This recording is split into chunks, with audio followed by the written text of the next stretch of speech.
Hello दोस्तों। आज की वीडियो में हम पढ़ने वाले हैं ट्रांसफ़र लर्निंग। हम देखेंगे ट्रांसफ़र लर्निंग हमारे लिए कैसे यूज़ आ सकता है अपने डीप लर्निंग में। ठीक है। तो पहले हम लोग समझ लेते हैं कि ट्रांसफ़र लर्निंग का बेसिक मतलब होता क्या है। तो एक एग्जांपल लो कि ये टीचर है। हाँ। और आपको अभी डिफरेंशिएशन पढ़ना है, तो आपको तो आता नहीं, ये डिफरेंशिएशन बहुत हार्ड है।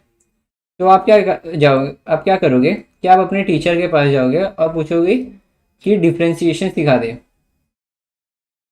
डिफरेंशिएशन। ठीक। तो टीचर को तो नॉलेज है डिफरेंशिएशन के बारे में। ठीक। तो वही डिफरेंशिएशन का नॉलेज स्टूडेंट को पास कर देंगे। तो ये क्या हो गया, नॉलेज ट्रांसफर, या फिर आप इसको बोल सकते हो ट्रांसफर लर्निंग। तो इस बच्चे को मशीन लर्निंग पढ़ना था, तो इसको डिफरेंशिएशन आता नहीं था, तो वो अपने टीचर के पास गया, डिफरेंशिएशन सीखा।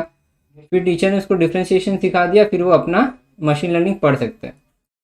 तो यही बेसिक कॉन्सेप्ट है ट्रांसफर लर्निंग का। तो ट्रांसफर लर्निंग बहुत बेसिक कॉन्सेप्ट है, बट इसका यूज़ ना बहुत, मतलब ये बहुत पावरफुल इम्पैक्ट डालता है हमें मॉडल ट्रेन करने में, और आगे काफ़ी प्रोजेक्ट बनाने में काफ़ी मदद होगा। ठीक है। तो आगे देखते हैं कि ट्रांसफर लर्निंग का एक्चुअल डेफिनेशन क्या है। तो transfer learning is a research problem that focus on storing knowledge gain while solving one problem and applying it to a different problem. तो जैसे मान लिया कि आपने कोई प्रॉब्लम सॉल्व किया, लेट्स से इमेज क्लासिफिकेशन का।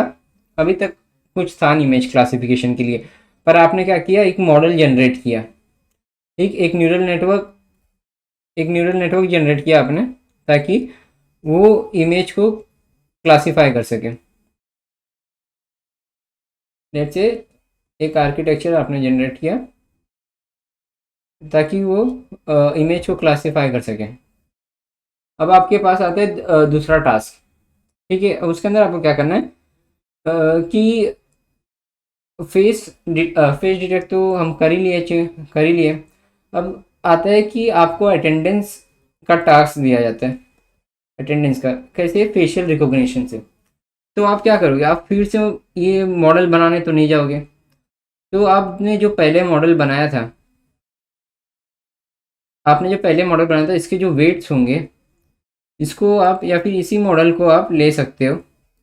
तो इससे क्या होगा, आपका फेशियल रिकॉग्निशन का पार्ट हो जाएगा। ठीक। फिर इसके टॉप पे, ये तो हमारा पहले वाला मॉडल आ गया इधर।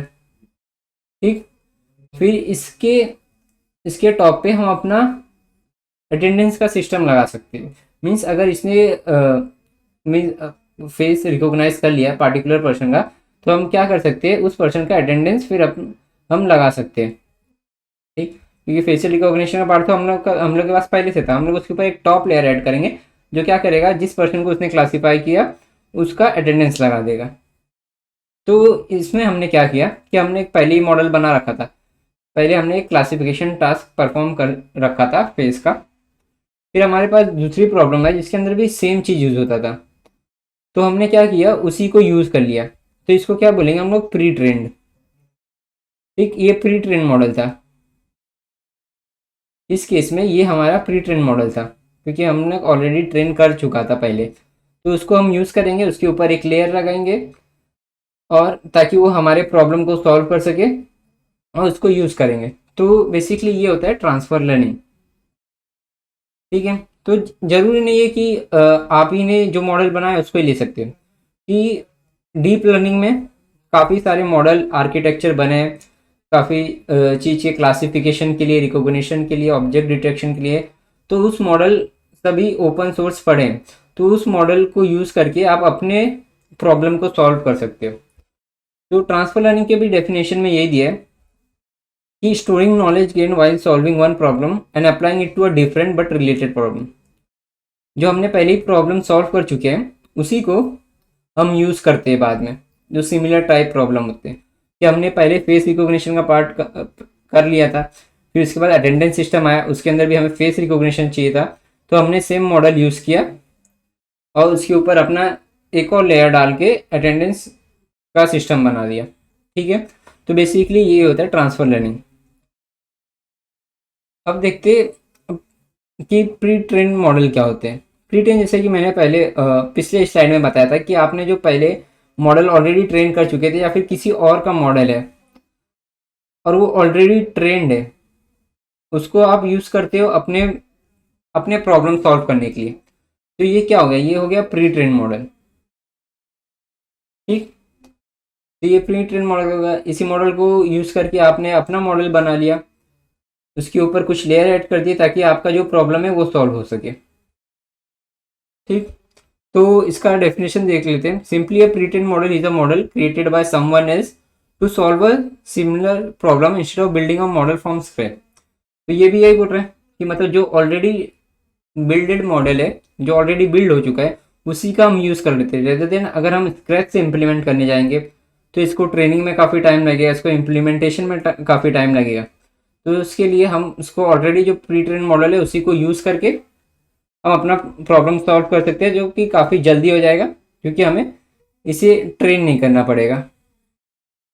इतना एग्जाम्पल दिया है, अगर आपको सेल्फ लर्निंग कार बनानी है तो क्या सेल्फ लर्निंग है, तो सेल्फ लर्निंग कार के लिए ना आपको काफ़ी चीज़ देखना पड़ेगा। एक रोड डिटेक्शन करना पड़ेगा, व्हीकल ऑब्जेक्ट जो भी रोड पे हो, व्हीकल्स हो, पर्सन हो, सिग्नल हो, उसको डिटेक्ट करना पड़ेगा। हाँ, तो उसके लिए आप सभी चीज़ को स्क्रैच से नहीं इम्प्लीमेंट कर सकते। तो उसके लिए क्या, हमारा already image recognition, object detection का मॉडल पड़े हुए हैं, तो उसी को आप लेके अपने में इम्प्लीमेंट कर सकते हो। जैसे ये हो गया योलो मॉडल ऑब्जेक्ट डिटेक्शन के लिए, और फेस के लिए कोई भी वीजीजी नेट आर्किटेक्चर या कोई आर्किटेक्चर आपने ले लिया और उसको अपने मॉडल के साथ इंटीग्रेट कर दिया। तो इससे क्या हो जाएगा, आपको ये सभी चीज़ें स्क्रैच से नहीं करनी पड़ेगी, ये ऑलरेडी बिल्ड है, तो हमारा टास्क काफ़ी सिंप्लीफाई हो जाएगा। तो बेसिकली यही प्री ट्रेन मॉडल का यूज़ है, और इसी को जो मॉडल ऑलरेडी डिफाइन होते हैं उसी को हम प्री ट्रेन मॉडल बोलते हैं। ठीक है, इधर एक एग्जांपल ले लो। ये क्या है, इमेजनेट एक डेटा सेट है जिसके अंदर कुछ 1000 क्लासेस है, 150 GB का डेटा सेट है ये। इसके ऊपर ही हमारे काफ़ी जो वीजीजी नेट, मोबाइल नेट, ये आपने पढ़ा होगा पहले, ये सब आर्किटेक्चर इसी के बेसिस पे मीन्स इसका परफॉर्मेंस चेक करते हैं और इसी डेटा सेट को क्लासीफाई करने के लिए यूज हुए मेनली, इसी से इनका परफॉर्मेंस चेक हुआ है। ठीक, तो एक हमारा ऐसा कोई मॉडल है समझ जाओ, तो ये मॉडल जो है ये इमेजनेट डेटा सेट पे ट्रेन हुआ है। ठीक, और ये क्या सभी चीज़ को क्लासीफाई कर रहा है, जैसे डॉग, एप्पल, बर्ड का। पर अभी हमारा एक प्रॉब्लम आया कि जो ये लैंग्वेज दिखा रहेगा टेक्स्ट में, तो रिकॉग्नाइज करना है कि कौन सा लैंग्वेज है। जैसे आप इधर देख सकते हो कि ये अरेबिक में लिखा था, ये इंग्लिश में, ये चाइनीज़, ये थाई और ये कनाडा में, तो उसको हमें क्लासीफाई करना था। तो ये भी एक इमेज ही है, टेक्स्ट इमेज है। ठीक, तो हमारा ऑलरेडी एक मॉडल ट्रेन है इमेज ने डेटा सेट पे, और समझो कि हमारे पास ज़्यादा इमेजेस ने डेटा सेट नहीं है, ये सब टेक्स्ट के, ये टेक्स्ट इमेजेस के डेटा सेट बहुत कम है। तो उस केस में हम क्या करेंगे, हम जो प्री ट्रेन मॉडल होगा इमेजनेट पे, इमेजनेट काफ़ी बड़ा डेटा सेट है तो उस पर वो मॉडल ऑलरेडी ट्रेंड हो चुका है, मीन्स वो क्लासिफिकेशन टास्क को काफ़ी अच्छे से कर सकते हैं। तो उसको, उसी मॉडल को हम लेंगे, उसके वेट्स को, और उसको डायरेक्टली इधर इम्प्लीमेंट कर देंगे। ठीक, और इसके ऊपर से हम अपना एक लेयर ऐड करेंगे। ये क्या करेगा लेयर, कि ये क्लासीफाइड तो कर दे रहा है, तो हमारे जितने भी डेटा सेट बचे हम सिर्फ इसी लेयर पे ट्रेन करेंगे उसे, ताकि ये तो क्लासिफिकेशन कर लेगा। अब ये मॉडल क्या कर रहा है कि इसमें से डेटा सेट में से ना जो भी इमेज है उसका एज और पैटर्न निकाल ले रहा है, जो भी वर्ड लिखा होगा उसका एज, पैटर्न और किस टाइप में लिखा है वो ये ऑलरेडी प्रीटेंड मॉडल पहचान लेगा। तो अब जो पहचान लेगा तो अब हमें ये करना है कि इसको अच्छे से कर सके। जैसे यस लिखा है उसको इंग्लिश में क्लासीफाई करे, और जो अरेबिक वर्ड है उसको अरेबिक में क्लासीफाई कर सके। तो उसके लिए हम अपना जो डेटा सेट है वो देंगे उस लेयर पे, और उसको ट्रेन करेंगे ये लेयर को, ताकि जो भी हमें क्लासिफिकेशन करके ये मॉडल से मिले और उसको हम बता सके कि ये इंग्लिश लैंग्वेज है। क्योंकि हमारा जो पिछला ये मॉडल था ये तो ये वाला टास्क नहीं करता था, ये तो एप्पल, डॉग ये सब क्लासीफाई करता था, लैंग्वेज क्लासीफाई नहीं करता था। तो इसलिए हमने अपना लेयर डाला है ऊपर से उसके टॉप पे, ताकि हमारे प्रॉब्लम को सॉल्व कर सके। जैसे हमने ट्रांसफर लर्निंग में डेफिनेशन पढ़ा था कि already using pre train model, मतलब जो ऑलरेडी बन चुका है उसको, और उसके ऊपर अपना लेयर ऐड करना ताकि वो हमारी प्रॉब्लम को सॉल्व कर सके। और हमारी प्रॉब्लम क्या थी, ये जो इमेज है उसको रिकॉग्नाइज करना कि इसमें कौन सा टेक्स्ट है, मतलब कौन से लैंग्वेज का टेक्स्ट है। ठीक, और जबकि इसमें तो कुछ डॉग एप्पल ये सब रिकॉग्नाइज कर रहा था। तो इसका रिकॉग्नाइजेशन पावर हमने इधर लिया और उसके ऊपर हमने अपना लेयर ऐड करके उसको बताया कि हमें टेक्स्ट क्लासीफाई करना है। ठीक है, तो वो फिर बाद में अच्छे से क्लासीफाई कर पाया। तो ये इसे हम ट्रांसफर पैरामीटर्स भी बोलते हैं। मीन्स इसके जो पैरामीटर्स रहेंगे जो इधर ट्रेंड हो चुके हैं वो हमने इधर लिया, तो उसको ट्रांसफर पैरामीटर्स बोलते हैं। ठीक, ये हो गया ट्रांसफर लर्निंग का एग्जांपल। अब देखते हैं एप्लीकेशन ऑफ ट्रांसफर लर्निंग। तो ट्रांसफर लर्निंग ऑफ एनएलपी, ये एनएलपी है नेचुरल लैंग्वेज प्रोसेसिंग। तो नेचुरल लैंग्वेज प्रोसेसिंग है ना, हमें हमारे बहुत थोड़े हेक्टिक टास्क होते हैं, जैसे एम्बेडिंग करना वर्ड टू वेक्टर और फास्ट है। वो क्या, जो हमारा जो लैंग्वेज इंग्लिश लैंग्वेज होता है उसको अच्छे से समझने के लिए, इनकोड करने के लिए ये embedding word to vector use होता है। तो ये काफ़ी हेक्टिक टास्क होता है, तो इसको स्क्रैच से बार बार इम्प्लीमेंट करना काफ़ी टाइम कंज्यूमिंग हो जाता है। और अगर हमारे पास उतने डेटा सेट नहीं रहेंगे तो ये अच्छे से ट्रेन भी नहीं हो पाता। तो एनएलपी के फील्ड में ये ट्रांसफर लर्निंग कैसे काम करता है कि ऑलरेडी जो किसी टेक्स्ट पे हमने ऑलरेडी वर्ड टू वेक्टर ये सब ट्रेन कर चुका है, तो हम अपने छोटे से डेटा सेट पे वही प्री ट्रेन मॉडल लेके हम टास्क को काफ़ी अच्छे से अपने छोटे से डेटा सेट्स में भी काफ़ी अच्छे से उसको लर्न करा सकते हैं। ठीक, अब transfer learning for audio speech. तो ऑडियो स्पीच में भी हमने देखा है, ऑडियो स्पीच रिकॉग्निशन में इंग्लिश लैंग्वेज काफ़ी अच्छे से रिकॉग्नाइज इस इंग्लिश लैंग्वेज पे बनाया गया। ठीक, इंग्लिश लैंग्वेज पे बना दिए ऑडियो रिकॉग्निशन या स्पीच रिकॉग्निशन। तो अब इसी सेम इंग्लिश रिकॉग्निशन को ना हम यूज़ करते कोई और लैंग्वेज को भी रिकॉग्नाइज कर सकें।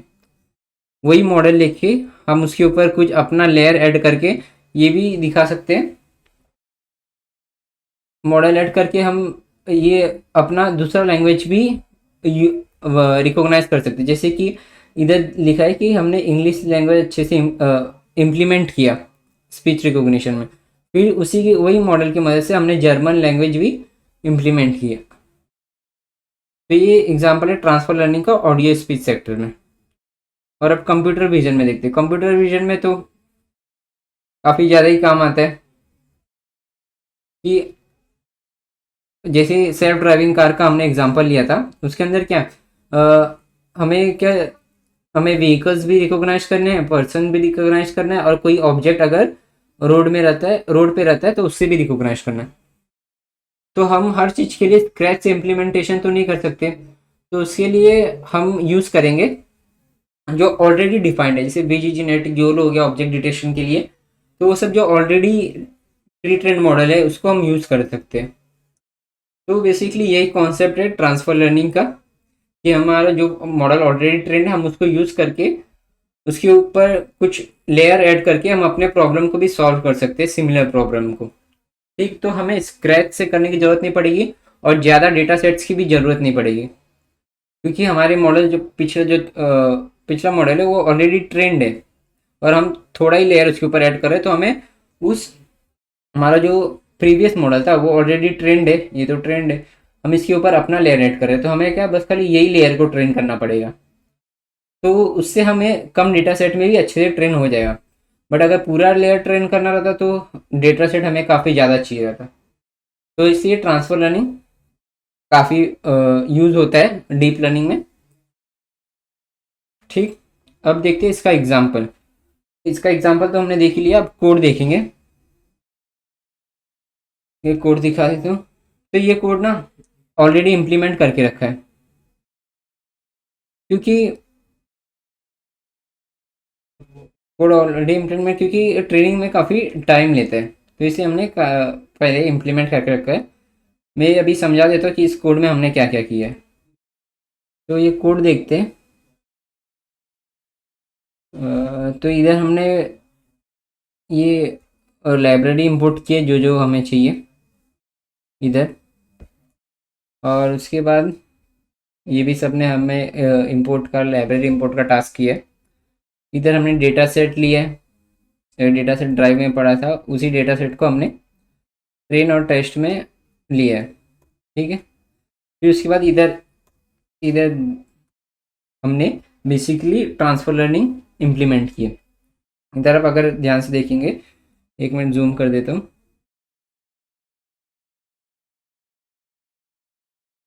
ठीक, इधर हमने देखेंगे कि इधर हमने क्या किया है, मोबाइल नेट का बेस मॉडल जो ऑलरेडी डिफाइंड है। आपने मोबाइल नेट पढ़ा होगा पिछले लेक्चर में। तो इधर मोबाइल नेट ऑलरेडी डिफाइंड है, तो हमने इसी मोबाइल नेट को लिया और उसका इनपुट शेप दिया 224 ठीक। तो ये क्या कर रहा है कि 224 का इमेज ले रहा है इनपुट शेप। तो उसको हमारा जो हमारा इमेज आएगा उसको 224 में करके हम इसे प्रोवाइड करेंगे। और वेट्स क्या होते हैं, बेसिकली मॉडल ट्रेन मत करना मतलब क्या होता है कि वेट्स को ही हम मैनिपुलेट कर दे ताकि अच्छा परफॉर्मेंस दे। तो जो इमेज नेट पे इसमें जो परफॉर्मेंस दिखाई है उसी वेट्स को हम ले रहे हैं। मैं बताया था कि इमेज नेट हमारा डेटा सेट से बहुत बड़ा डेटा सेट है, उस पर ट्रेन हुआ है। तो उसी वेट्स को हम ले रहे हैं इस मॉडल पे। ठीक, और ये क्या कर रहे हैं कि हमारा जो मोबाइल नेट है ना वो ऑलरेडी ट्रेंड है। ठीक, तो उसके वेट्स भी ऑलरेडी डिफाइंड है। तो हम सब उसके सभी लेयर को ट्रेन फॉल्स कर देना, मीन्स ये सब लेयर ट्रेन नहीं होंगे। इधर हमने लेयर डॉट ट्रेनेबल फॉल्स नहीं लिखा, मीन्स ये सब लेयर ट्रेन नहीं होंगे। ठीक, अब आगे देखते हैं। ये तो हमने इम्प्लीमेंट किया है। ये तो हमने अभी प्री ट्रेन मॉडल लिया है। इधर आप सब देख सकते हो कि मोबाइल नेट का डिस्क्रिप्शन, ये सब लेयर्स है मोबाइल नेट के। आपने पिछले वीडियोस में पढ़ा होगा मोबाइल नेट से कैसे आर्किटेक्चर से। अभी आप इधर देखोगे तो इधर हमने अपना लेयर्स ऐड किया है। तो ये बेस मॉडल क्या था, बेस मॉडल बेसिकली जो हमने मोबाइल नेट को इंपोर्ट किया था उसको बेस मॉडल में किया था इंपोर्ट। एक मिनट, हाँ, जब बेस मॉडल में हमने मोबाइल नेट को लिया था। अब बेस मॉडल के टॉप पे हम क्या रख रहे हैं, अपना लेयर, एक फ्लैटन लेयर रख रहे हैं। तो बेस मॉडल का जो आउटपुट आएगा वो लेयर्स, ये फ्लैटन लेयर्स में जाएगा। ठीक, अब इस फ्लैटन लेयर्स के ऊपर हम एक डेंस लेयर रख रहे हैं। ये डेंस लेयर हो गया, फिर उसके ऊपर ड्रॉप आउट, फिर इसके बाद एक और डेंस लेयर। ठीक, तो ये बेस मॉडल का आउटपुट था, मतलब मोबाइल नेट का जो आउटपुट आएगा उसके ऊपर हम एक फ्लैटन लेयर रखेंगे, क्योंकि हमें अपना प्रॉब्लम सॉल्व करना है। और ये प्रॉब्लम किस चीज़ का है, ये ना कोविड डेटा सेट है, मीन कोविड डिटरमाइन करता है। हमें मतलब एक्सरे इमेज दिया रहेगा और उस एक्सरे इमेज से हम प्रेडिक्ट करेंगे। ये इसके तीन क्लासेस हैं मेनली। एक है कि मीन्स एक्सरे नॉर्मल है या फिर वायरल निमोनिया, और थर्ड वन की कोविड। ठीक, तो एक्सरे इमेज मिली रहेगी, हम उसके अंदर ये डिटरमाइन करें कि नॉर्मल है कि निमोनिया है या फिर कोविड है। तो मोबाइल नेट का हमने बेस मॉडल लिया, उसके आउटपुट को हम अपने फ्लैटर अपना लेयर का भीतर से डालना स्टार्ट कर रहे हैं। इधर फ्लैटन लेयर डाला, फिर डेंस लेयर डाला, फिर एक ड्रॉप आउट लेयर डाल दिया, फिर उसके बाद एक और डेंस लेयर डाला। तो ये हमारा मॉडल बन गया। ठीक, ये मॉडल बेसिकली क्या कर रहा है, कंबाइन करते दोनों को, एक बेस मॉडल मोबाइल नेट को और हमारा जो एक्स था मॉडल, तो कंबाइन कर दे रहे। ठीक, अब ये मॉडल डॉट कंपाइल क्या करेगा, ऑप्टिमाइजर लेगा। ऑप्टिमाइजर इस केस में हम क्या ले रहे हैं, RMS प्रॉप, और लर्निंग रेट उसका है 0.0001। लॉस क्या, categorical cross entropy loss calculate करेगा। मैट्रिक्स हम यूज़ कर रहे हैं एक्यूरेसी की। ठीक, तो अभी तक हमने क्या देखा कि हमने pre train model mobile net लिया और उसके ऊपर अपने लेयर्स लगाए। अब आगे देखते हैं, तो रब कर देते हैं।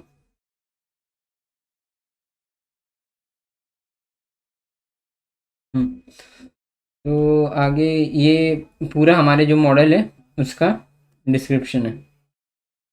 ठीक, इधर हमने मॉडल को फिट किया है, तो वैलिडेशन डेटा देके और स्टेप्स कितना लेना है पर इपॉक, वो इनिशियल इपॉक बेसिकली 1 है, स्टार्टिंग से करेंगे तो 1 आएगा। इधर हमने मॉडल को, ये काफ़ी बड़ा डेटा सेट था, ट्रेन होने में काफ़ी टाइम ले रहा था, तो हमने क्या किया था कि उसको सेव करते गए थे हर इपॉक को।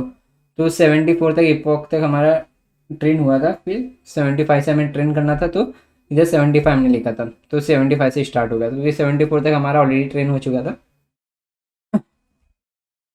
तो मॉडल डॉट फिट में ये ट्रेन और वैलिडेशन डेटा दिया है, डेटा दिए हमने, इसके इपॉक्स डिफाइन करें और वैलिडेशन स्टेप डिफाइन करें, और यहाँ पर हमारा मॉडल ट्रेन होने लगा था। ठीक, और ये बेसिकली जो हमने ट्रेन किया उसका लॉस देख देख सकते हो कि 0 पे ट्रेंड्स कर रहा है, और एक्यूरेसी हमारा, ट्रेनिंग और वैलिडेशन एक्यूरेसी हमारा 1 की तरफ जा रही है। ठीक, इधर हमने बेसिकली इमेज, जो एक्सरे इमेज है उसको उसको मीन्स रीड किया है अपने ड्राइव से, एक्सरे इमेज को रीड किया है, और इधर हम प्रोबेबिलिटी प्रेडिक्ट कर रहे हैं कि इनपुट में डाल के मॉडल डॉट प्रेडिक्ट, मॉडल को इमेज दिया जो हमने ऊपर लिया था, तो उस इमेज को हमने प्रेडिक्ट को दिया और वो प्रोबेबिलिटी बताया। तो जिस भी इंडेक्स का, पहला हमारा इंडेक्स कोविड, नॉर्मल, निमोनिया, ये आर्गमैक्स क्या करेगा, जिसकी प्रोबेबिलिटी ज़्यादा रहेगी उस इंडेक्स को रिटर्न कर देगा। तो वो इंडेक्स हमारा वो क्लास रहेगा, बेसिकली क्लास को डिफाइन करता है वो इंडेक्स। ठीक है, हमने प्रोबेबिलिटी प्रेडिक्ट की, उसके अंदर दिख रहा है सबसे ज़्यादा प्रोबेबिलिटी इसकी है 1 में, मीन्स 100% एक्यूरेसी दे रहा है ये। तो ये बेसिकली हमने आउटपुट प्रिंट किया है। तो ये हमने एक्सरे इमेज दिया था, ये वाला हमने एक्सरे इमेज दिया था, और हमें क्या आया कि ये नॉर्मल है, मीन्स कोविड नहीं है, कोविड पॉजिटिव नहीं है, और इसको निमोनिया भी नहीं है। ये जो ये जो एक्सरे इमेज है नॉर्मल है। तो ठीक है, हमने देखा कि कितनी आसानी से हमने प्रीवियस मॉडल की मदद से, मोबाइल नेट की मदद से, उसके अंदर बस खाली एक ही 2 लेयर हमें ऐड करना पड़ा, उसकी मदद से हमने कोविड कैसे डिटेक्ट करते हैं या फिर एक्सरे इमेज कैसे एनालाइज करते हैं वो देखा। तो बहुत बहुत ही सिंपल से कोड में सिर्फ हमने मोबाइल नेट, पहले इधर हमने मोबाइल नेट को इंपोर्ट किया, प्री ट्रेन मॉडल को, फिर उसके बाद हमने अपने लेयर्स लगाए, इधर इधर हमने अपने लेयर्स लगाए और उसके अंदर फिट करके हमने प्रेडिक्ट कर लिया, फिर ये हमारा रिजल्ट है। तो ट्रांसफर लर्निंग की वजह से हमारा मॉडल काफ़ी सिंपली बिल्ड हो गया, क्योंकि हमें बाकी सब लेयर्स नहीं ट्रेन करने पड़े, बस अपने 3-4 जो लेयर्स हमने लगाए थे उसी को ट्रेन करने पड़े। तो यही है ट्रांसफर लर्निंग का एप्लीकेशन, और क्यों इसको हम यूज़ करते हैं, ताकि स्क्रैच से ना करना पड़े। तो होप करता हूँ कि आपको ये ट्रांसफर लर्निंग काफ़ी समझ में आया होगा। तो थैंक्स अभी के लिए।